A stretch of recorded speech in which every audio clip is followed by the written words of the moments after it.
It's certainly looking that way. It's going to within a point of Liverpool. They've got those big games coming up against Liverpool and against Arsenal. And this is going to be a title-defining few weeks, isn't it? It is. And I genuinely think Liverpool and Arsenal have to think that they've got to beat Manchester City. I think they have to think that way to create this monumental shift in belief that City have, that they're going to win the league, that this is their time of year, that they're experienced, they've won 3 on the bounce.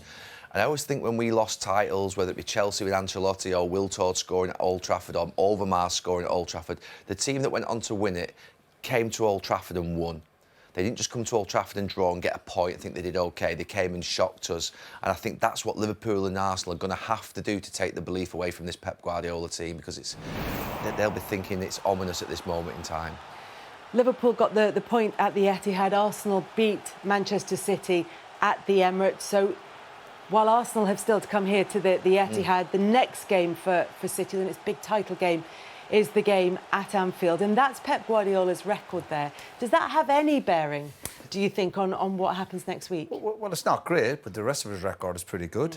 And obviously, sometimes when you see records like that, you think, well, obviously that can be broken as well in terms of the percentage of getting results there. And it's going to be very difficult because you look at Liverpool. Liverpool are obviously hanging in there in terms of grinding out results like they did yesterday.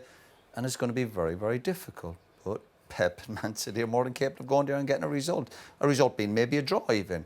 But yeah, that record's not great, but not many teams have great records at Anfield.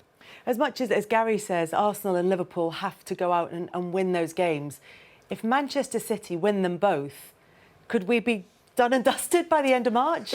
Well, yeah, probably, but I don't think that'll be the case. I think Anfield's a tough place to go. I don't know what it is about the place when you go in there and the atmosphere and the fans.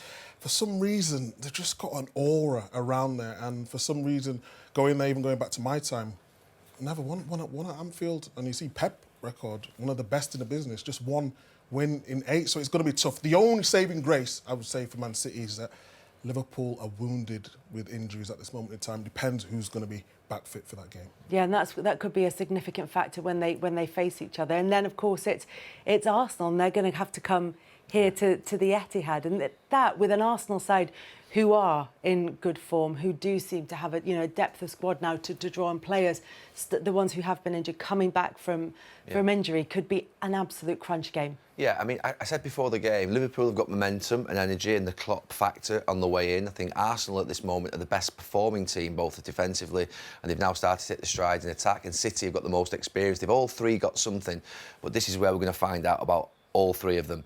Can City do it again? Can they get over the line again? Can Arsenal do what they didn't do last year? Obviously, they completely fell away with 10 games to go. This is that moment again. I always wanted to see Arsenal in the same sort of position again with City, coming here to see how far they've developed.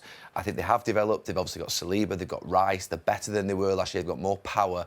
I can't wait for these next couple of games because we find out really what these teams are about. And Manchester City, that's the barometer. That's what they've all got to try and knock off the perch. And that's why I say you've got to come and beat them. You can't just say, well, the City might drop points at that ground and at that ground if you're not going to go and beat them yourself. You have to beat them if you're Liverpool and Arsenal.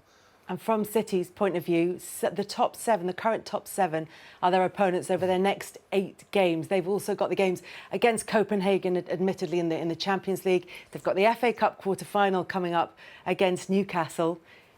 It's all set for Manchester City between now and what, mid-April? I think the fact that they're even challenging on all fronts this season after winning the treble last season is a credit to them. But the games do come thick and fast now, and you don't want to lose a key player in this moment. I think if everyone's fit, I think it's always that timing of the run, isn't it? They always start a little bit slow, and then it's this time, the key part of the season, where they seem to perform the best. So it's going to be exciting for sure. And a little bit of luck, sorry, thrown in there. They got a home draw against Newcastle, and obviously they've had a really good result in the first leg of Europe. So all looks fine from that point of view.